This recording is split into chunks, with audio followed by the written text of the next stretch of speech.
Tisoy, may pasabog bukas. Isasama daw siya sa vlog, no? Ang cute nito mga kasembreros. Tapos, bagong post ni Kat, no? Napakaganda nito mga kasembreros. At marami pang items sa vlog na ito. Unahin ko itong bagong post ni Kat, no? Yung Realme Philippines, although 23 hours ago pa ito, ay nag-post pa lang Realme ng bagong picture ni Kat mga customers, tapos tinag si Phenomenal Box Office Cinema Queen. So meron silang bagong endorsement shoot dito sa Realme Philippines mga kasambreros. So hashtag Realme and Catherine, hashtag Realme C100 series mga kasambreros. Tapos hawak-hawak ni Kat dito ang cellphone, naka-brown si attorney dito mga kasambreros sa kanyang suot. So isang picture lang siya no, mga kasambreros. Nag-iisa lang siya na litrato niya mga kasambreros. Pasensya na po kayo sa pusa mga kasambreros. Tapos ito si Alden, confirm pala yun no. Sabi dito sa caption ay Direct RFJ, tapos Direct LA mga kasambreros. So dito, si RFJ dito ay si Richard Fulkerson Jr. no. Na kung saan ay ito pa rin isa sa mga ginawa nilang tapings no, ng Code Gray mga kasambreros. So dito ay parang may instruction kung nag-uusap sina Direct RJ, Direct Alden at saka si Direct LA mga kasambreros. So isa yata ito sa mga ginawa nila na or pinuntahan nila na medical mission mga kasambreros sa Laguna. So ito yung damit ni Alden no. So parang bagong location pala ito. Same damit lang itong Altaris mga kasambreros no. Natatak sa kanyang damit. Tapos kasi wala sila faith dito so baka separate ito na ginawa niya or ni Alden mga kasambreros. So iniisip ko rin ito ay sa part ng Negros, yung pinuntahan niya mga kasambreros. Kasi di ba dun sa may Laguna nung una ay kasama niya sina Joro, sina Faith, sina John Lucas at iba pang cast mga kasambreros. So pero dito ay parang siya lang mag-isa no, mga kasambreros and mga cast fanatics. So hindi ko lang din sure kung kung ibang lugar ito mga kasambreros. So parang siya na parang ibang lugar nga siya mga kasambreros. Ito yung naisip ko dito na ginawa nila Alden dito kasama si Direct LA nga mga kasambreros. So si Direct LA isa sa mga director ng or isa sa mga directors ng ng Code Gray mga kasambreros. So pero yun, aabangan natin ito mga kasambreros. Tapos nag-post din si Alden no sa kanyang sa kanyang Instagram, 3 days to go mga kasambreros. So medyo late sila no kasi June 24 na ngayon. Tapos 3 days to go, dapat 2 days to go na lang no mga kasambreros. So parang nila ito, parang kulitan moments doon sa may Love Siargao mga kasambreros. So ito po ay si Jao at saka si Cara or si Nadine mga kasambreros. So dito ay parang nasa gilid sila ng beach, dun sa may nakaupo sila dun sa may buhangin, and then dun sa may terrace mga kasambreros.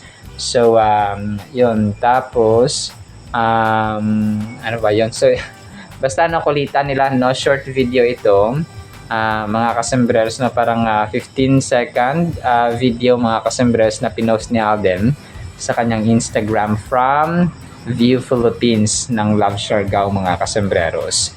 So abangan natin ito. Hindi ko lang din sure kung ipapalabas siya sa GMA no, sa GMA Primetime. Pero palagay ko kasi kung exclusive sa View, yung narinig kasi natin, di ba, exclusive sa View lang siya. So most probably ay hindi siya ipapalabas sa sa GMA Prime or GMA Primetime mga kasambreros. Pero sana no, ipalabas din nila mga kasambreros kasi yung View first time ito So parang ang tao kailangan pa mag-adjust, no, at kailangan kilalanin ang ang view, mga kasembreros.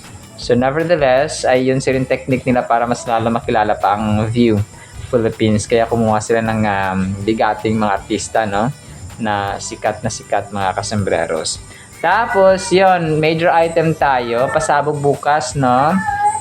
May pasabog bukas si Tisoy, tapos isasama daw siya sa vlog. Nag-post ang View Philippines sa kanilang Facebook page. Kasama si Karen Davila, ang cute, no. Kumuha sila ng anchor, or of course, no, si Ma'am Karen Davila ay ABS-CBN anchor, pero vlogger din siya, mga kasembreros, na may sarili siyang YouTube channel at saka Facebook page. So sabi dito, 3 hours ago ng View Philippines, a little sneak peek before tomorrow, o bukas, na behind the scenes with Alden Richards and Nadine Lustre as they sit down with Karen Davila to talk all things #LoveSiargao. Catch the full vlog tomorrow at 6 p.m. So medyo gabi pa, no? Mga kasus 181 reactions ito na nakuha ng View, mga. Tapos may mga pictures dito, of course, si na Ma'am Karen Davila at saka si Alden at saka si Nadine, mga kasembreros. So ang cute lang, na parang hindi ko na-expect na may maganto pala silang mga pakulo, no, na i-vlog pa, or isama pa si Ma'am Karen Davila sa kaya pala nandun siya, no, nung time na pumunta sina Ma'am Annette Gozon, sina Ma'am Joy Marcelo, Ma'am Tracy Garcia. So kaya pala sila andun kasi kaya pala andun si Ma'am Karen Davila kasi gagawa pala siya ng interview, no, with Cara Injao. So ang ganda ng technique nila, ha, kasi ano rin yun, parang pang promotion na rin yun, mga kasembreros, sa mga or promotion na rin ito para sa kanila, kasi nga yung mga vloggers ngayon, no, ay talagang malaki yung impact at hatak sa masa, kasi nga marami silang followers na, mga kasembreros. So dito ay si Ma'am Karen Davila, mga kasembreros.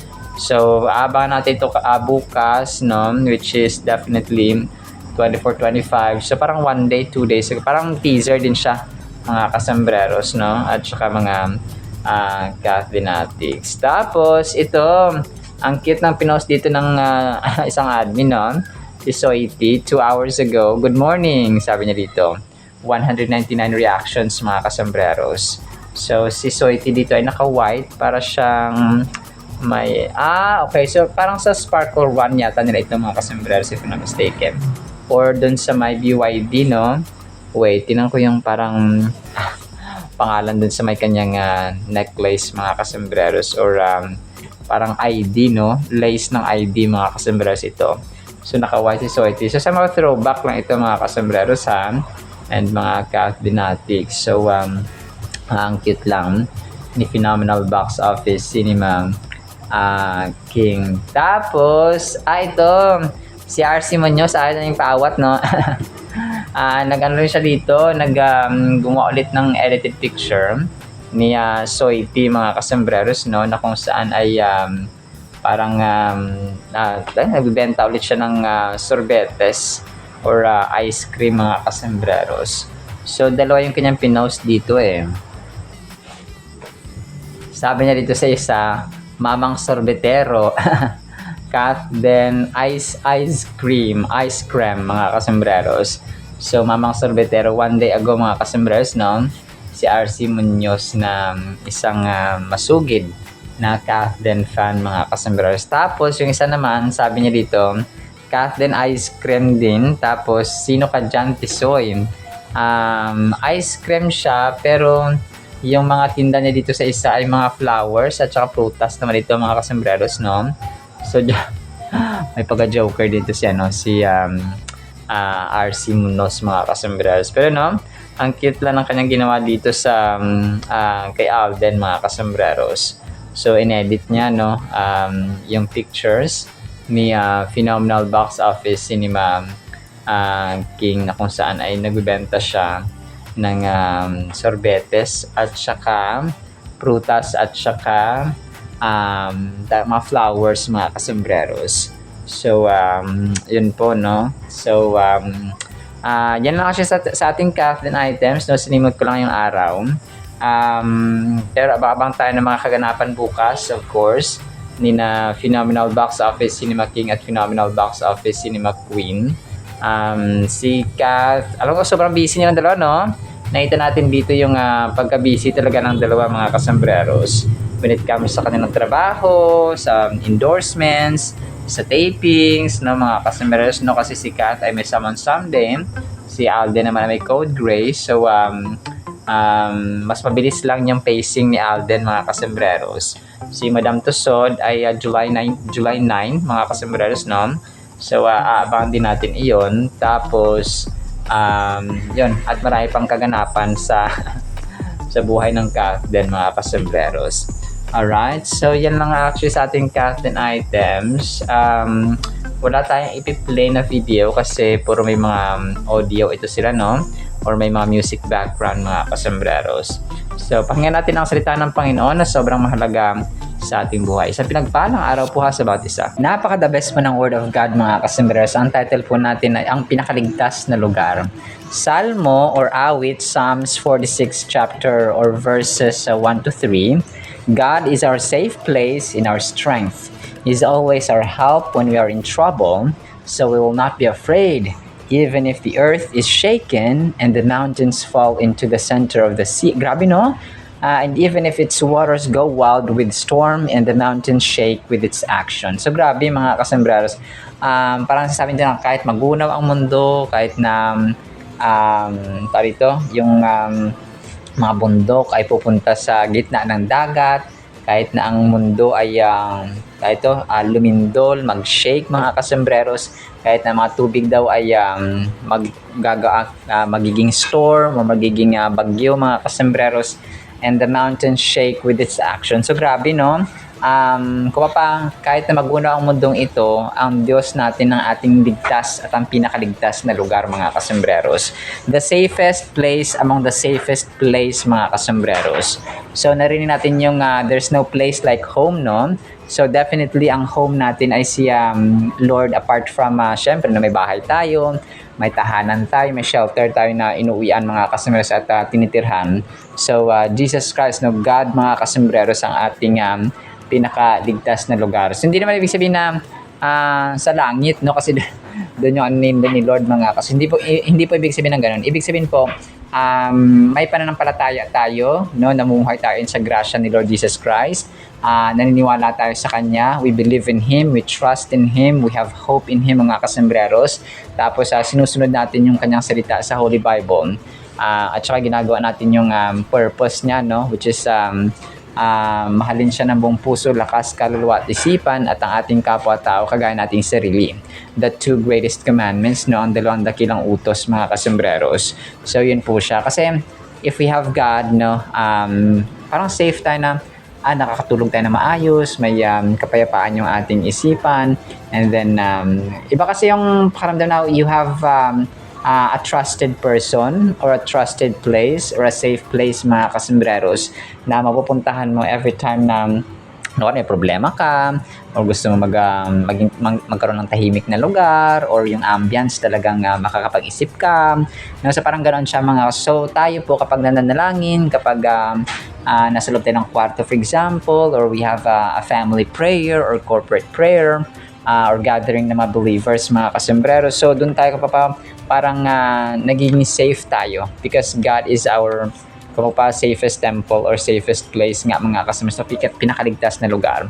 So according sa research, ang safest, no, at saka the most secure place sa buong mundo ay ang Washington DC, no, yung palasyo ng presidente ng Amerika, mga kasambreros, ang pinakaligtas na lugar, no. That's the most secured place, mga kasambreros, kasi maraming mga surveillance, maraming mga maraming bantay, no, mga kasambreros, ang White House or yung palasyo ng Amerika. But of course, no, ang Amerika kasi ay yung kanilang government ay Kristiyano, no. They are led by God as well. They are led by the gospel. They are led by Jesus Christ, mga kasus, because ang pundasyon kasi ng Constitution ng Amerika ay founded talaga sa verses sa Biblia, mga kasumers, at tsaka sa, of course, no, sa kay Lord Jesus Christ. So dito ko na-realize na kapag ang isang bagay, ang isang institution, ang isang pamilya, ang isang grupo, ang isang kumpanya, ang isang society, ang isang bansa ay founded, no, yung kanilang samahan sa pamamagitan ng, or founded siya, or paano nakasentro kay Lord Jesus Christ, nakasentro sa gospel, nakasentro sa Biblia, nakasentro sa Diyos, mga kasembreros, ay yung magiging takbo, yung flow, mga kasembreros, ng institution or samahan na yan ay alam mo, nakasentro talaga sa Diyos din, mga kasembreros, of course, kasi yun yung center, yun yung core, na yung core values, mga kasembreros. Pansin natin yung tao kapag founded siya or nakasentro yung buhay niya sa Diyos, yung character niya talaga nagre-reflect din doon, mga kasus, yung Christ-likeness, no? Yung patience, yung love, yung joy, yung peace, yung kindness, yung gentleness, may self-control, may peace, no? May humility, may basta na yung goodness and faithfulness, of course, mga kasumres, ay nakikita mo sa ugali ng taong iyon. Kasi masabi mo na, siguro Kristiyano ito, siguro ito, may Kristo ito sa buhay niya, siguro sumusunod ito kay Lord, kay God, kasi nga ay nakikita mo sa actions, no? Action speaks louder than words, mga kasembreros, na ito po ay kumapakunwaring isang tao ay mananampalataya ni Kristo because nakita mo sa action niya, mga kasembreros. So, yun, no, ang ating Diyos po ay safe place natin. At ang ating kalakasan, actually, no, maliban dito, sabi ni Haring David ay God is our safe place and our strength. No, yung ating kalakasan, mga kasembreros. He is always our help when we are in trouble. So, kapag tayo po ay, kapag tayo ay nabibigatan, kapag tayo ay may problema, no, we can pray to God, we can ask for help, mga kasembreros, and He will send us people. Hindi naman isipin na nag-pray ka, tapos automatic na mahuhulog mula sa langit yung kunwari pera, kunwari yung tulong, no? Automatic, hindi po, mga kasembreros. So, marahil ay narinig niya na yung kwento na kunwari baha, no? Binabaha sila, tapos nasa pa yung baha, umabot na sa bubong, tapos nasa bubong sila, mga kasembreros, nanalangin sila na si Lord ay magpadala ng tulong, no? I-rescue sila, mga kasembreros. Tapos, hindi dumating si Lord. Bagkus ang dumating ay ang helicopter o ang bangka na sila po ay niyaya na sumakay na, mga kasembreros. Kasi nga yung baha ay malalim na. So, ganoon ba, mga kasembreros? Tapos, nanalangin ulit siya, no? Kasi sabi, hindi, ililigtas kami ni Lord, no? Sabi ganoon.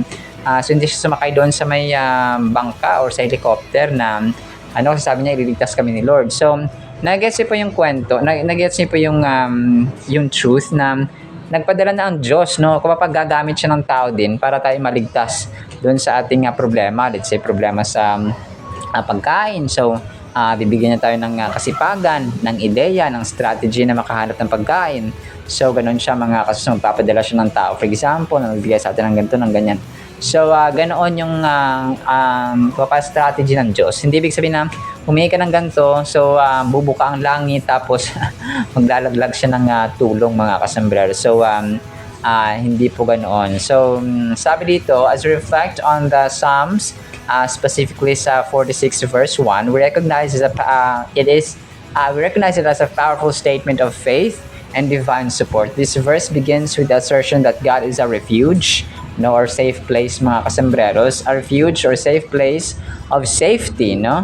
When we think about this in our daily lives, we often seek shelter from storms, both literal and metaphorical. In many ways, God provides that safe space for our hearts and minds. So, sa literal natin na pamumuhay daw, yung bahay or yung shelter or yung safe place na ito ay nga yung bahay natin, yung ating mga canopies, no? Tapos kay Lord naman ay yung safe place natin, yung safe yung ating heart, safe yung ating mind, no? Meron tayong mental sanity, meron tayong kapanatagan, no? At saka kapayapaan tuwing gabi or kung oras na ng pagtulog and so on. When challenges arise, it feels comforting to know that we can turn to God, who is portrayed not only as a refuge but also our strength.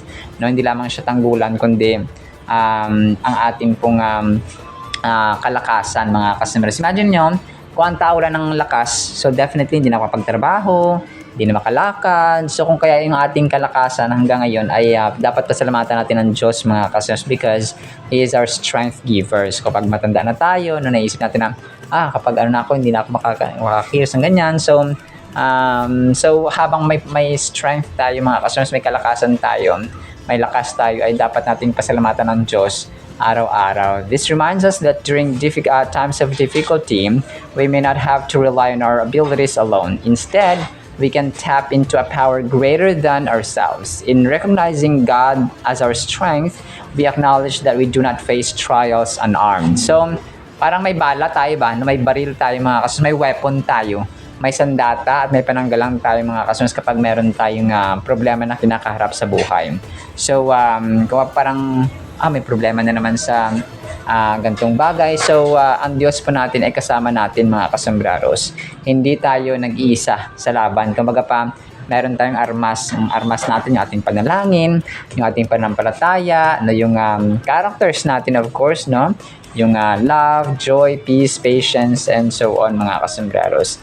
As we meditate on Psalms 46 verses 1 to 3, we find comfort in the knowledge that God is always near. This realization gives us the courage to face life's challenges and the assurance that we are never alone in our battles. So hindi talaga tayo nag-iisa. Minsan, nag-overthink lang tayo na, Lord, parang nag-iisa ko, parang wala akong kasama. No, wala tayong physical friends na nakakasama or physical bodies na nakakasama sa laban. But don't worry, no? Because we have we have a powerful God na parating nasa ating tabi mga customers. Only when we call on Him, we trust Him, we have faith in Him, and we believe in Him mga kasombreros. So, ganun po siya. Sa final thought natin, ang verse po na ito ay nag-serve po na uplifting reminder that God provides refuge in our times of need. He is our strength when we feel weak and offers support without delay. As we cherish the truth found in this verse, let it guide us during challenging moments. So let us remember to turn to Him or to God consistently, sustainability, cultivating faith and reliance of His goodness. So talaga magtiwala tayo. Okay? Tiwala, faith is the key mga kasombreros. So that God will be pleased sa atin. Kasi kung wala tayong tiwala sa Kanya, wala tayong faith sa Kanya, ay hindi na tayo kalulugdan. So, that will turn, hindi na tayo bibigyan or hindi niya ibibigay sa ating mga kasembres yung ating pangailangan. Kasi nga, hindi naman tayo titiwala sa Kanya in the first place. But, as a believer, we have to always call on Him mga kasembres at panaligan ang Kanyang power, ang strength at ang Kanyang safety sa ating buhay. Alright, sinampas sa ating Word of God ha. Pagpalaan po tayo ng pag-ibig, pananampalataya, pag-asa, and of course, no, safetyness at security mga kasombreros na nagiging refuge natin or safe place ang Diyos na ating pinakaligtas na lugar. In the mighty, holy, sweet, magnificent name of the Lord Jesus Christ, we pray with the communion of the Holy Spirit of the living God. And everyone said amen and amen. See you sa next segment mga kasombreros, and paalam po.